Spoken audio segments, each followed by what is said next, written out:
Allez, c'est parti, on lance le premier Café des Lyonnes. Je suis très heureuse de vous recevoir en visio aux côtés d'Olivia Cuir qui nous accueille ce matin hors Rambaud dans son entreprise Esprit d'Essence.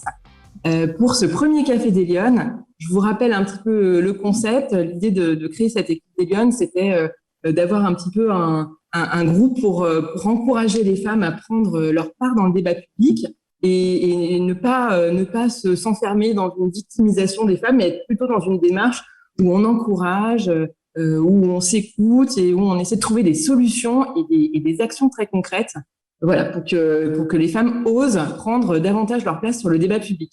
Ça, c'est le concept de l'équipe des Lyonnes. Et puis, ce premier café, et j'espère qu'il est le premier d'une longue série, le concept, c'était de pouvoir échanger aux côtés d'une femme qui a un parcours remarquable, qui s'est engagée d'une façon, à sa façon en tous les cas dans le débat public, que ce soit les entreprises, la santé, le sport, la politique, en fait, peu importe, mais des femmes qui sont engagées dans une activité, un projet, quelque chose qu'elles ont fait et qu'elles ont fait à fond, et de voir un petit peu avec elles quels sont les mécanismes, quels ont été les déclics, quelles ont été les difficultés qu'elles ont rencontrées et comment elles ont surmonté tout ça pour réussir et pour encourager les autres à réussir autour d'elles.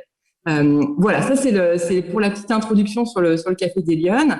Et aujourd'hui, je suis très contente parce que je voulais commencer avec une personne qui pour moi avait beaucoup de sens. Et c'est Olivia. Olivia Cuir est dirigeante d'entreprise. Elle a créé Esprit d'Essence, qui est une agence de communication très connue de la place lyonnaise. Mais elle a fait aussi plein d'autres choses et c'est ça dont je voudrais qu'on parle aussi aujourd'hui. Et elle s'est impliquée particulièrement, tu vas nous le dire dans quelques instants, mais surtout les questions du design urbain. Donc on expliquera ce que c'est que le design urbain pour celles qui ne savent pas. J'en profite pour dire évidemment que ces cafés, je ne l'ai pas précisé, mais ils sont ouverts aux hommes comme aux femmes. On n'est pas du tout dans quelque chose de restrictif. Au contraire, évidemment. Et je crois qu'il y a des hommes qui se sont connectés en tous les cas, et il y en a qui ont osé faire la démarche, on ne leur a pas fait peur encore. Mais en tous les cas, voilà, c'est bien évidemment ouvert. Et donc, on parlera du design urbain et en quoi, comment on peut travailler la place des femmes dans le design urbain.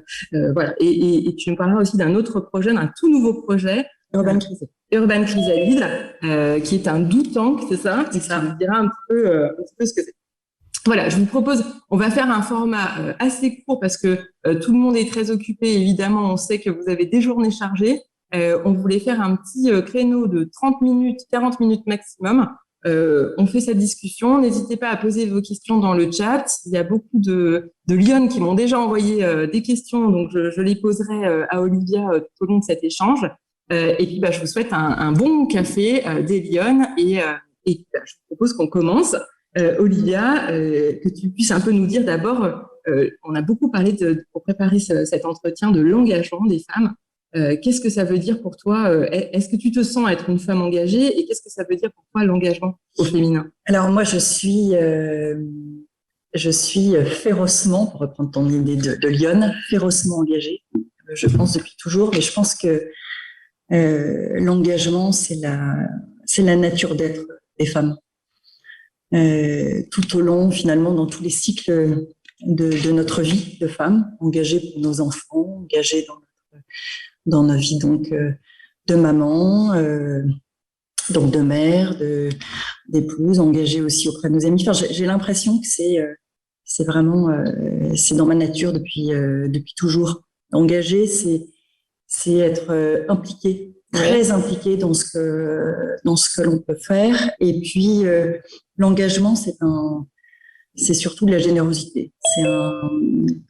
C'est un don. Je pense que c'est quelque chose qui donne du sens aussi à sa vie. Il y a des gens qui vont vers le mystique, qui vont dans plein de choses. Moi, je pense que dans ma vie quotidienne, je m'engage et franchement, c'est ce qui donne, et de plus en plus, c'est ce qui donne du sens à ma vie quotidienne. Alors justement, dans ton quotidien, on va dire professionnel, qu'est-ce que toi, tu as le sentiment d'apporter en tant que femme, en tant que personne, en tous les cas, comment ça se traduit dans ta vie professionnelle? C'est un peu compliqué. Je pense qu'il faudrait poser la question peut-être à mes collaborateurs ou autres, mais ce que j'ai l'impression d'apporter, c'est j'essaye moi, je suis souvent inspirée par les autres, donc j'essaye à mon tour aussi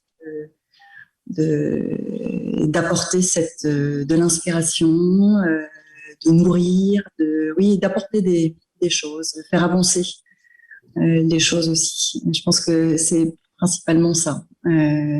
C'est d'être très généreuse aussi dans le partage des idées. Oui, je pense que c'est important. Et je le fais et j'essaye de mettre ça à profit aussi dans ma vie tous les jours, mais j'essaye aussi de donner des idées aux autres. Et je pense que c'est ça. C'est ce que j'essaye d'apporter. Oui, je pense que tu fais très bien. En tous les cas, on a eu beaucoup de ces échanges. Je te retrouve dans cette façon de l'exprimer. Comment tu penses est-ce que tu penses que les femmes, elles manquent de quelque chose pour réussir? Parce que finalement, on parle beaucoup on parle beaucoup de féminisme, on parle beaucoup d'engagement féminin. Parfois, on essaie de mettre en concurrence les hommes et les femmes. Je pense qu'on est assez d'accord sur le sujet, les deux, pour dire que c'est pas du tout l'objet. Mais finalement, on peut se poser la question, est-ce que les femmes, elles manquent de quelque chose pour réussir, à ton avis? Non, je pense que les femmes manquent de rien. Je pense que les femmes, elles souffrent souvent de ce sentiment d'imposture. Je pense qu'il faut se débarrasser de ça. D'accord. Vraiment. Et puis, je pense aussi que les femmes, et c'est toujours vrai aujourd'hui, même si on dit que ça a changé, on est très occupés, on a une charge mentale quand même bien costaud, mais elle est liée à nos traditions. Ensuite. On a une espèce de culpabilité de devoir être absolument parfaite partout. Alors, il faut vraiment se libérer, il faut être libre, il faut se libérer de tout ça. Alors, est-ce qu'on peut ne pas être parfaite et réussir? C'est ça la question. Bah, bien sûr. Okay. Bien sûr. Donc, on se met peut-être trop la pression. Je pense qu'on se met une pression de dingue, et on a une exigence envers nous-mêmes qui est importante. J'ai l'impression peut-être plus encore que les hommes. Mais oui, cette exigence et cette envie d'être parfaite partout et d'être au top. Bon, Alors, est-ce que tu penses que les femmes, elles réussissent moins bien que les hommes pour continuer dans le... Non. Parce que du coup, qu'est-ce qui fait qu'on les voit peut-être moins dans l'espace public Parce que finalement, on voit les hommes, c'est vrai qu'ils sont très présents. Les femmes, elles sont souvent un petit peu en retrait. Ouais, est-ce qu'elles osent moins? Quels sont les freins selon toi? Qu'est-ce qui fait qu'elles sont moins en avant? Je pense qu'elles sont encore une fois trop discrètes et pourtant il y a quelque chose qui est à mon avis très fort, parce que les femmes ont alors c'est certainement lié à la sensibilité des femmes, mais dans le bon sens du terme, qui fait que les femmes ont quelque chose à jouer autour du dialogue et du rassemblement et de la réconciliation. Et les femmes devraient vraiment plus mettre ça en avant. Je pense que dans la politique et dans tous les autres domaines, aussi dans le monde entreprise, et les femmes, je trouve que les femmes fédèrent davantage. Et c'est ce qu'il faudrait. Il faudrait valoriser les femmes sur ce sujet-là, sur cette capacité à rassembler, à créer le dialogue. On le voit dans le monde entier, que ça soit dans des conflits ou autres, les femmes ont cette sensibilité-là, cette humanité. Et c'est peut-être la manière de rentrer, d'être plus présent dans le débat public, dans les actions. Ce serait, à mon avis, c'est une piste intéressante. Alors justement, on va parler de ton parcours à toi, parce que tu as fait plein de choses totalement différentes. Je voudrais un peu que tu nous racontes comment tu t'es engagée, comment tu es partie d'abord dans cette carrière de femme communicante. Qu'est-ce qui a été le moteur de ton choix d'orientation? Est-ce que c'est des choses qui se sont faites au fil de l'eau, ou est-ce que c'était vraiment une idée que tu avais au départ? Je pense que j'ai depuis toute petite, j'avais envie de m'exprimer et j'avais envie d'avoir de l'impact. Ouais. C'est un peu bizarre de dire ça, mais non, c'est super. J'avais envie d'avoir de l'impact et faire des choses, et c'est peut-être un peu prétentieux, mais je vais le dire quand même. J'avais envie de me dire, le jour où je serai plus là, j'ai envie que quelque chose reste. D'accord. J'ai envie de faire quelque chose où on me dise, tiens, elle a fait avancer le schmilblick, quoi. Elle a amené quelque chose sa petite pierre à l'édifice de ce monde. Et c'est vrai que la communication, c'était le bon, finalement. D'accord. Mais je sais pas si c'était quelque élément. Je voulais être journaliste à l'origine. D'accord. Je voulais être journaliste, et puis après, finalement, communicante dans les relations presse, relations publiques. Je prenais un plaisir incroyable à raconter cette histoire de ces entrepreneurs, de ces entreprises qui portent des messages, et c'est génial, en fait, des ambassadrices de tout ça. Et puis, petit à petit de la communication, et comme j'ai une philosophie très forte autour de cet art de vivre, ce nouvel art de vivre, cette manière aussi d'être bien, d'être dans un bien-être au quotidien, je me suis dit, tiens, je vais créer mon entreprise autour de ce sujet-là, du bien-être de la personne, mais du bien-être aussi au travail, et puis plus largement du bien-être dans la rue, dans l'espace public et tout. Donc en fait, tout est parti de ce bien-être, ce mieux vivre ensemble.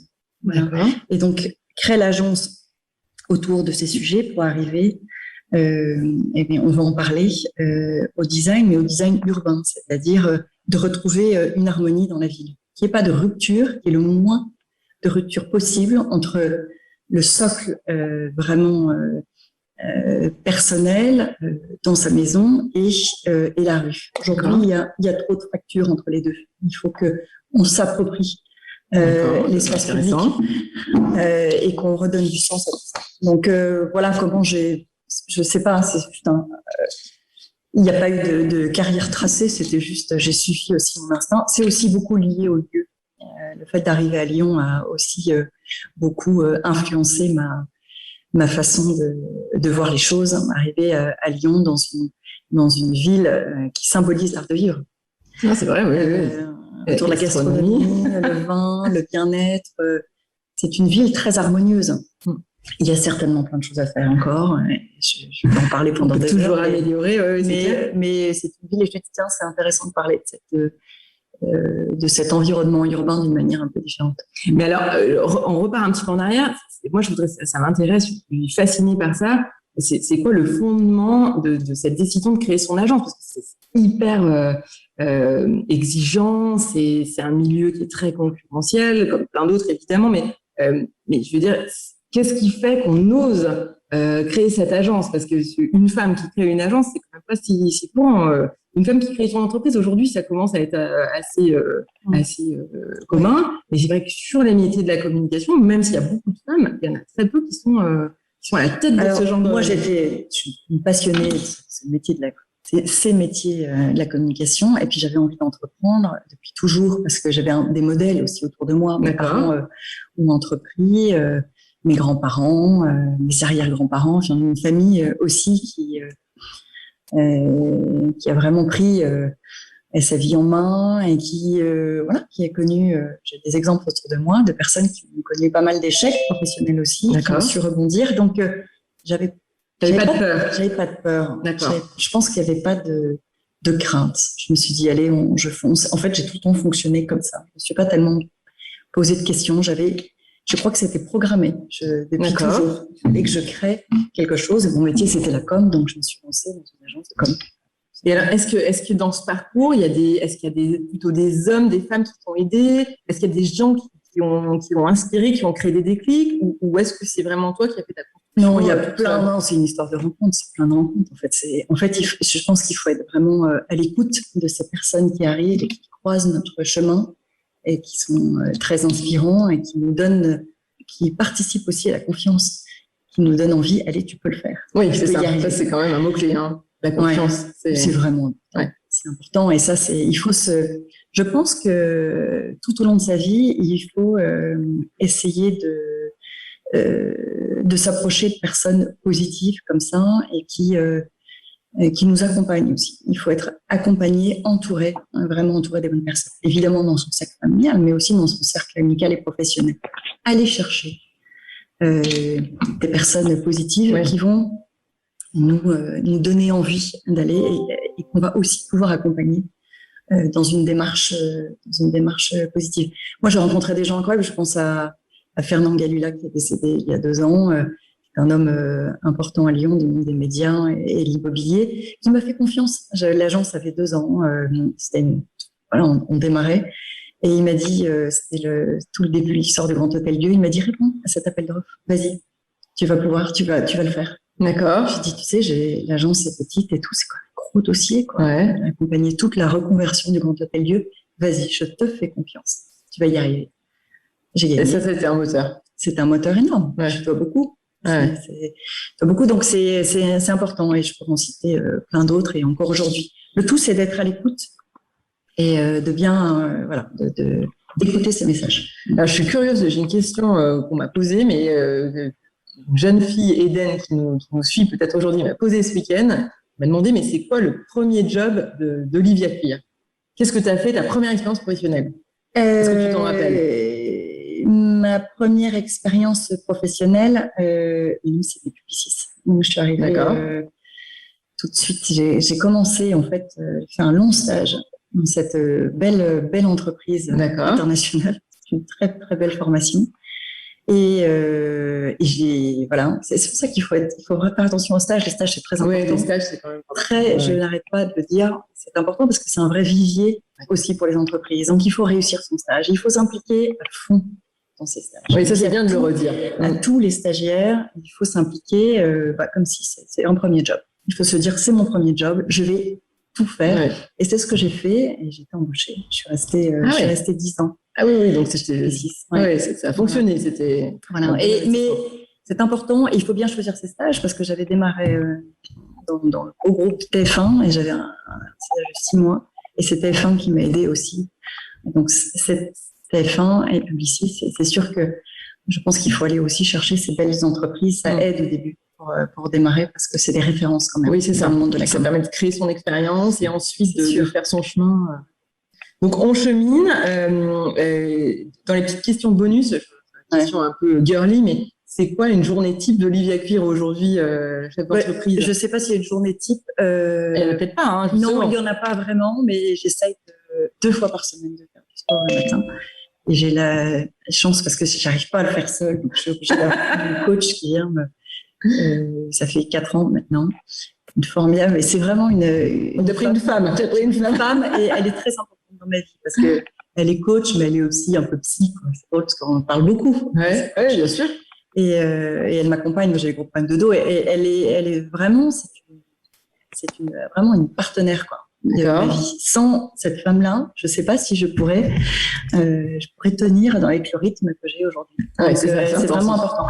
Puis après, c'est des journées, évidemment, qui tournent autour beaucoup de réunions, toujours beaucoup de réunions et de réunions de créativité, parce qu'on est beaucoup là-dedans. Moi, j'arrive aujourd'hui dans une réunion pour apporter des idées, pour aider mes équipes à aller un peu plus loin, toujours un peu plus loin, à prendre de la hauteur. Aussi bien avec mes clients qu'avec mes équipes. Voilà. Et j'essaye d'être de plus en plus présent avec mon équipe. Ce qui était moins le cas à un moment. C'est marrant, je pense que c'est important, et surtout dans ces phases-là, d'être dans un accompagnement des plus jeunes jusqu'au plus... avec les équipes aussi qui ont le plus d'expérience. Mais je pense que c'est important d'être bienveillante. Et donc, ma journée, je fais 36 milliards de choses différentes. D'accord. Je passe d'un sujet à l'autre en permanence. Je courais pas mal, et maintenant, finalement, je suis plus à Lyon, et c'est pas mal. C'est pas mal. Ouais. Et alors, c'est quoi la meilleure façon de joindre Olivia Cuir? Eh ben, c'est pas le mail, parce que j'en reçois trop, et ça me gonfle. Non, j'aime bien le SMS, les SMS, ça me convient. Et puis, LinkedIn, je réponds pas mal à mes messages. Et puis, j'adore quand je peux, et ça, c'est sur les trajets de voiture. Je passe pas mal de coups de fil. Et j'aime bien entendre les gens. Ouais. Voilà. Donc j'aime bien, il ne faut pas hésiter à m'appeler. Oui, c'est ça. Il faut m'appeler sur le portable, j'aime bien. Et même si je ne peux pas répondre tout de suite, je trouve toujours un moment pour parler, pour avoir un vrai échange. Je trouve que c'est quand même beaucoup plus sympa. Et alors, pour avoir des idées, j'imagine qu'il faut quand même se ressourcer un peu souvent parce que tu es sur des métiers de créativité et puis là de design, on va en parler maintenant. Où finalement, avoir des idées, on n'appuie pas sur un bouton et on a beaucoup. Mais comment tu fais pour avoir ces idées, pour te ressourcer? Je ne sais pas, mais je suis tout le temps en mode en permanence. Je cherche, c'est mon moteur. C'est vraiment mon moteur, mais je m'inspire de tout. Sur le trajet ce matin pour venir, j'ai vu des choses, je vois une pub, je vois des gens, une manière de marcher qui discutent. Je me dis, tiens, ils pensent à quoi? Tu observes beaucoup. Je suis une grande observatrice de la vie. Voilà, et ça continue, et je pense que ça continue le week-end et dans mes dîners. Je peux parler les gens. En fait, je pose beaucoup de questions. Je suis à l'écoute. Bon, voilà, je pense que c'est ma curiosité qui fait que j'ai réussi à développer ça. Je lis pas mal. Je lis, mais je lis aussi beaucoup. Je suis beaucoup dans la presse papier, dans la presse magazine. J'adore. J'achète beaucoup le week-end. Et alors ça, c'est mon kiff, d'aller de passer du temps, déchirer, dire tiens, ça va être pour elle, tiens, c'est une bonne idée pour planche d'inspiration. Voilà. Donc ça, voilà. Et je pense que c'est très, très important de le dire à toutes ces personnes qui commencent dans la com. Il faut se nourrir intellectuellement, il faut aller au cinéma, il faut faire plein de... Oui, il faut piocher partout. Il faut piocher partout.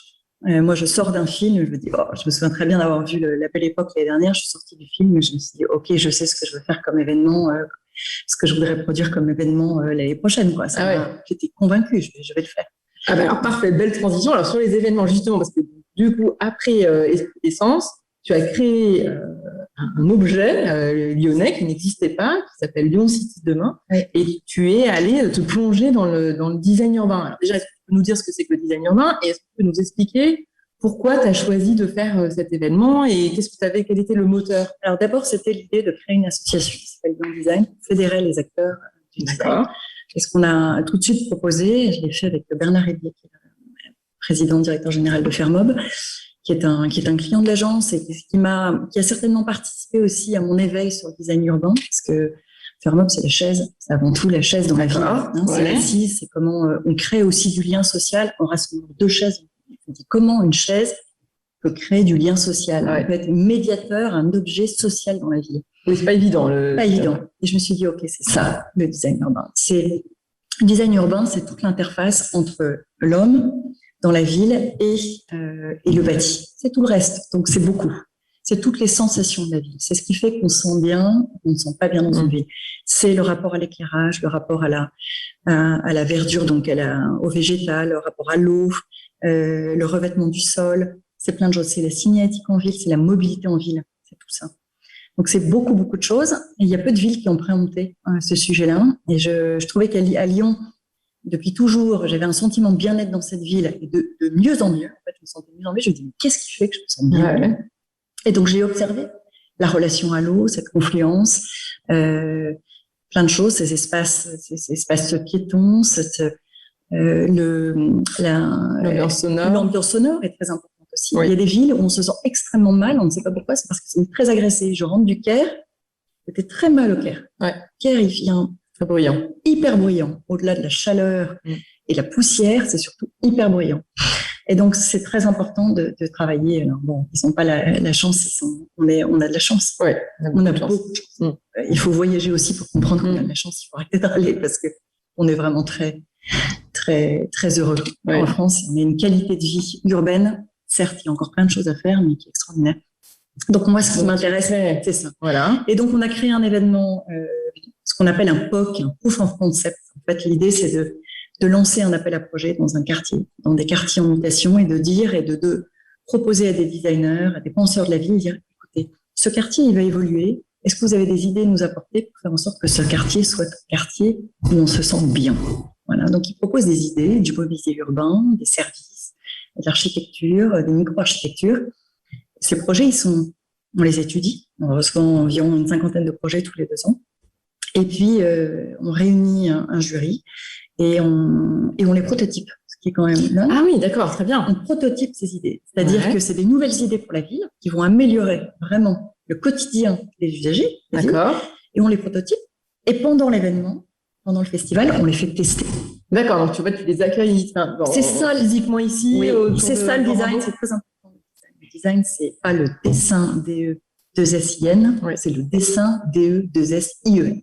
D'accord. C'est très important. Ça. C'est toute la méthodologie. C'est le pourquoi on va faire ça. C'est l'usage. Donc, nous, ce qui nous intéresse, c'est tout ce travail méthodologique du designer, c'est d'observer, d'imaginer des idées pour la ville, de les prototyper, mais après de les expérimenter. Et cette dernière phase de tester est très importante. Il faut voir si effectivement les usagers s'emparent de ces nouvelles idées. Donc, c'est tout le projet en fait de Lyon City Demain. Et on a lancé du coup plein de choses que vous voyez aujourd'hui. Cyclope, que vous voyez un peu partout, qui est un endroit où on peut mettre son mégot. Tous les mégots sont recyclés. Vous voyez, c'est un petit mobilier urbain qu'on retrouve dans les gares, mais en bas de tous les immeubles de bureaux, a été initié en 2013, première édition de Lyon City Demain. D'accord, donc en fait, c'est un événement qui a lieu en physique tous les 2 ans. Oui. Et là, tu accueilles plein de designers vous avez sélectionnés, donc, ils viennent et j'imagine qu'il y a des installations dans la ville. Exactement. Et après, l'idée, c'est quoi? C'est que l'idée, c'est que ça soit pérennisé, c'est-à-dire que ça soit vraiment un tremplin pour ces designers. Et c'est souvent le cas. L'idée, c'est de pérenniser ces idées dans la mesure où ces idées sont validées, évidemment, par les vrais gens, c'est-à-dire par les usagers de la ville. Il y a des projets qui ont été présentés qui n'ont pas fonctionné. D'accord. C'est pas grave. C'est du test and learn, quoi. On n'est pas obligé d'accepter on propose des idées à la ville, mais on n'est pas obligé de les imposer. Et ça se fait assez naturellement, en fait. Et alors, justement, si on se repositionne par rapport à la place des femmes dans la ville, dans le sein de la ville, de quelle manière le design urbain, il vient? Est-ce qu'on s'intéresse à ces sujets? Est-ce que les femmes se retrouvent dans l'espace urbain? Est-ce qu'aujourd'hui, ce sont des réflexions qu'on a? En fait, le design, à la base, ce qui est intéressant avec le design, c'est qu'il s'intéresse à tout le monde. Ouais. Il ne s'intéresse pas qu'aux hommes. Et aujourd'hui, la ville, elle est assez exclusive. La ville, elle doit être inclusive. Ouais. Et le design permet de s'adresser à tous. Mais aux femmes, bien évidemment, mais aux enfants, aux personnes âgées, aux personnes à mobilité réduite, à toutes les populations, à tous les usagers de la ville. C'est ça qui est intéressant avec le design, c'est qu'une démarche qui est très inclusive. Les femmes, je pense qu'elles sont souvent... on n'en parle pas suffisamment. Il y a plein de femmes qui font énormément de choses. Entre autres, il y a des urbanistes, des architectes, moi je l'ai vu ces dernières années, qui ne sont pas suffisamment sur le devant de la scène. J'ai une anecdote, d'ailleurs, au Grand Hôtel Dieu. On inaugure le Grand Hôtel Dieu. Et on organise l'événement. Donc, je vois tous ces hommes. Il y avait 7 hommes sur le podium. 7 hommes coupés dans le banc et tout. Incroyable. Ils descendent et il y a un élu que vous connaissez tous très bien qui me va voir et me dit c'est incroyable, il n'y a que des hommes. Et moi, ça faisait une demi-heure que je me rangeais en disant mais on est grave. On a laissé faire ça. Ouais, on a laissé faire ça. Alors qu'il y a des femmes, plein de femmes, beaucoup de femmes, mais il y en a 4-5 qui ont vraiment fait qui ont participé. Des architectes, des ingénieurs qui ont travaillé, qui ont plus que participé, c'est pas que de l'opérationnel, qui ont pensé ce quartier de demain et qui n'étaient pas sur le devant de la scène. Ouais. Voilà. Donc, il y a du chemin à faire. Il y a du chemin à faire. On ne devrait plus accepter, c'est possible, pas que des hommes sur le podium dans ces temps. Il faut, voilà. Donc ça, nous, en tant que femmes, organisatrices de ces événements, en tant que communicantes, on doit veiller à ce que ça se produise. Ouais, c'est ça. Surtout sur le volet des compétences. Encore une fois, pas pour la photo. Mais non, c'est pas pour la photo. C'est juste qu'il faut valoriser. Et c'est pas les femmes. Bien sûr que les femmes ont une sensibilité à apporter, mais il y a des hommes qui sont extrêmement sensibles, qui ont plein de choses à apporter à la vie. Donc c'est pas ça. Mais il faut ce regard féminin. Je pense que c'est important. Il faut pas oublier ce regard féminin sur la ville. Exactement. Le regard féminin sur la ville, ça peut porter. On a eu souvent ces échanges sur la façon dont la ville est conçue. Aujourd'hui, il y a des places qui sont aménagées, etc. C'est encore très souvent conçu plutôt par des hommes que par des femmes. Et ça peut se traduire de mille et une façons en termes de sécurité des espaces, en termes de bien-être dans les espaces.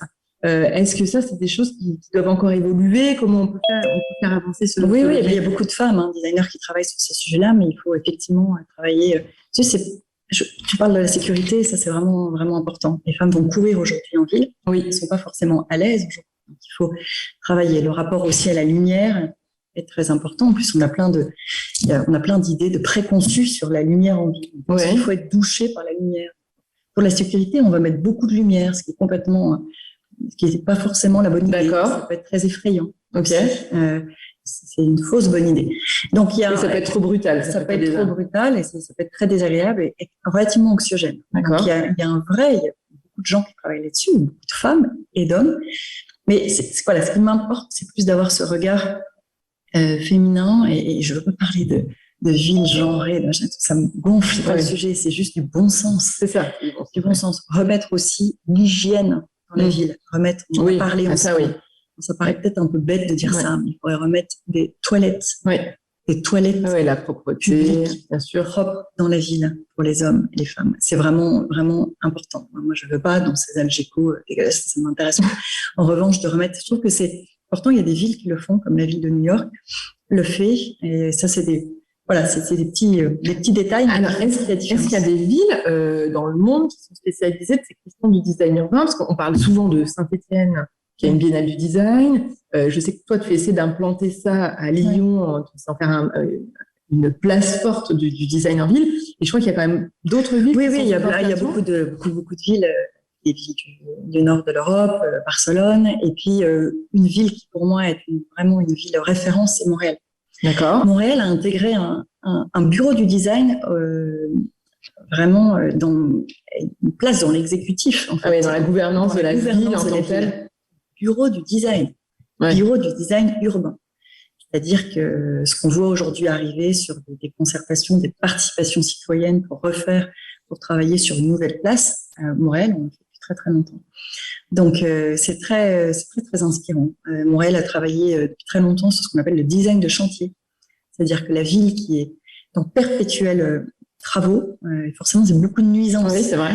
Et donc on peut accompagner ça. Et ils ont mis en place plein de choses. Je me suis beaucoup inspirée de ce que les designers, ce qui a été initié par la ville de Montréal, et j'essaie d'impulser pas mal de choses à Lyon. Et j'avais même consacré en 2015 un événement sur ce sujet du design de chantier dans le quartier de la Peinture. Très bien. Ah oui, d'accord. Ok. Ouais. Alors, est-ce que tu peux nous expliquer du coup comment tu arrives à Urban Chrysalide, c'est ça? C'est ton nouveau projet? Alors, Urban Chrysalide, c'est un projet que j'ai créé avec Céline Varenne-Souchon, qui est une amie qui a créé son agence en design sociétal.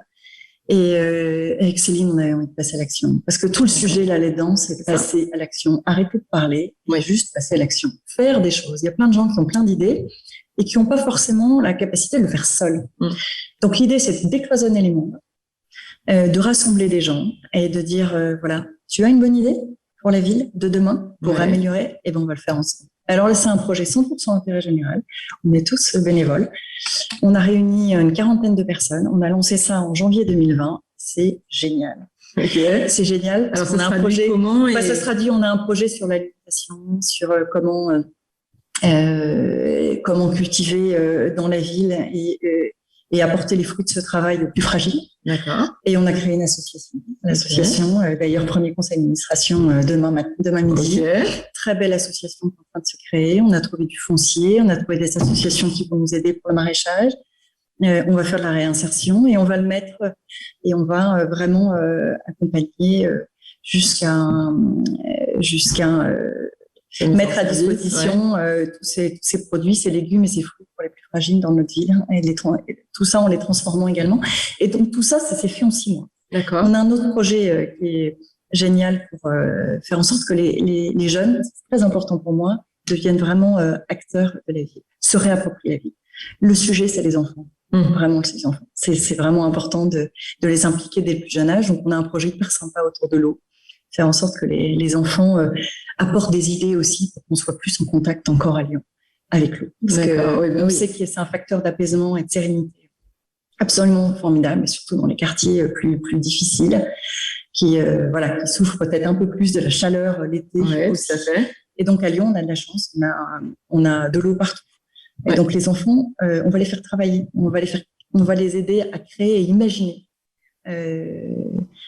Plein d'idées et on va les prototyper et on va les mettre en place. Voilà. Okay. Donc voilà. Et donc on a plein d'autres. C'est des idées. Est-ce qu'on peut rejoindre l'association? Tout le monde peut rejoindre. C'est donc Urban Chrysalide. Il suffit de m'envoyer un petit message ou envoyer un petit message à Céline Varenne-Souchon, 2, et rentrer et venir. C'est ultra ouvert. Okay. On veut que des gens positifs et qui passent à l'action avec nous. Et chacun avec le temps. On n'a pas non plus besoin d'énormément de temps. Mais, d'accord. Chacun avec ses compétences. Avec ses compétences, avec son réseau. D'accord. Aussi réseau et on fait avancer les choses. Bon, alors mettre un petit message sur LinkedIn à tout le monde, comme ça, ça serait envie de rejoindre. Merci. Juste pour terminer, j'avais 2 questions un peu de Lyon, c'est-à-dire très concrètement, est-ce que quelle mesure toi tu aimerais mettre en place si on voulait réussir à améliorer l'engagement des femmes dans l'espace public? Est-ce que toi, tu as une idée de mesure qui pourrait permettre cet engagement ou permettre de vous faciliter ou l'encourager? Non, mais je pense qu'il faut encourager. Je reviens sur les enfants. Il faut faire, je pense, comme ils font au Brésil. Au Brésil, ils encouragent les plus jeunes. Quand je dis les plus jeunes, c'est de la maternelle à entreprendre et à trouver des idées, à créer. Entreprendre, en fait, c'est créer. Et j'avais rencontré ce prof brésilien à Singapour un jour et je me suis dit, c'est ça qu'il faut faire. Il faut arriver à faire ça dans toutes les écoles. Il faut donner aux enfants dès le plus jeune âge l'envie de s'impliquer, les hommes et les femmes. Dès le plus jeune âge, dans le débat public, donner son avis, encore une fois, les femmes, j'en parlais tout à l'heure, elles ont cette capacité, cette force d'accompagner, de fédérer, de rassembler, de réconcilier. Et il faut que les femmes utilisent ce pouvoir-là et l'apportent aussi. Elles seront élues, d'ailleurs, grâce à ça. Oui, bien sûr. Parce que les gens, aujourd'hui, on en ras-le-bol de tout ce monde, de ce monde politique, ont du mal, aujourd'hui, ne se retrouvent. Par contre, ils se retrouveront dans des femmes et des hommes qui sont dans du concret et qui sont dans la réconciliation. On ne veut plus de confrontation, on veut du dialogue et de la réconciliation. Donc ça, je pense que c'est vraiment important. Et donc ça, il faut amener ça aux enfants dès le plus jeune âge. Il faudrait vraiment des cours de créativité, de stimuler en fait la créativité. Oui, c'est ça, parce que ça stimule en fait. On parlait des idées tout à l'heure, mais en fait, c'est et l'envie de créer et du coup d'apporter sa pierre à l'édifice d'un monde meilleur. C'est ça en fait. Juste plus être égoïste, parce qu'il y a des gens qui le sont, mais qui le sont pas vraiment, qui le sont parce qu'on leur a pas appris, on leur a pas donné envie, qu'ils ont l'impression qu'ils n'ont pas leur place. Tout le monde a sa place dans l'espace et dans le débat public. Oui, il faut apprendre à l'apprendre en fait. Mais voilà, il faut apprendre à l'apprendre, il faut juste libérer cette envie. Et c'est marrant parce que quand on pose des questions à des enfants, et je pense à Stéphanie Cani qui travaille beaucoup avec les enfants dans la ville, pour leur proposer d'être acteurs de la ville, elle déconstruit plein de choses. Parce qu'ils ont déjà plein d'a priori. Et il faut déconstruire en disant si vous pouviez changer la ville, vous feriez quoi? Voilà. Ils ont des milliards d'idées, les enfants. Il faut les écouter. C'est vrai. Donc, ça, je pense que c'est un travail qu'il faut faire dès le primaire. Bon, donc il faut commencer très tôt. Je pense que là, on est arrivé pile au terme de cette émission, parce qu'on avait dit qu'on se donnait 40 minutes. Donc on y est. J'espère que vous avez passé un bon moment et que vous avez pu prendre ce petit moment de pause pour vous inspirer de notre invité et de son parcours. Et puis ce que je vous propose, c'est qu'on continue l'échange à la fois sur le groupe LinkedIn. Et si vous avez des idées, si vous avez envie de parler de certains sujets, n'hésitez vraiment pas à mettre un message sur le groupe LinkedIn L'équipe des Lyonnes. La semaine prochaine, on change de décor, on aura rendez-vous avec une jeune sénatrice des Alpes-Maritimes, et voilà, on discutera de politique et d'engagement, d'une autre façon de s'engager. J'espère que ce rendez-vous vous aura plu. Voilà, vraiment, n'hésitez pas à faire part de vos remarques, de vos avis. Merci beaucoup pour tous les messages que j'ai reçus dans la phase de préparation de cette séquence. C'était très enthousiaste, ça fait beaucoup de bien parce qu'on teste des choses et on ne sait pas, on tâtonne et on se rend compte que ça trouve un écho en vous. Donc ça, c'est vraiment fantastique et j'espère qu'on va pouvoir continuer à travailler sur tous ces sujets du design urbain jusqu'à la santé, le sport et tout ce qui fait la composition de la vie. Voilà, je vous souhaite une bonne journée et je vous dis à très bientôt et en tout cas à la semaine prochaine, 9h, pour notre prochaine invité. Merci beaucoup. Bonne journée à tous.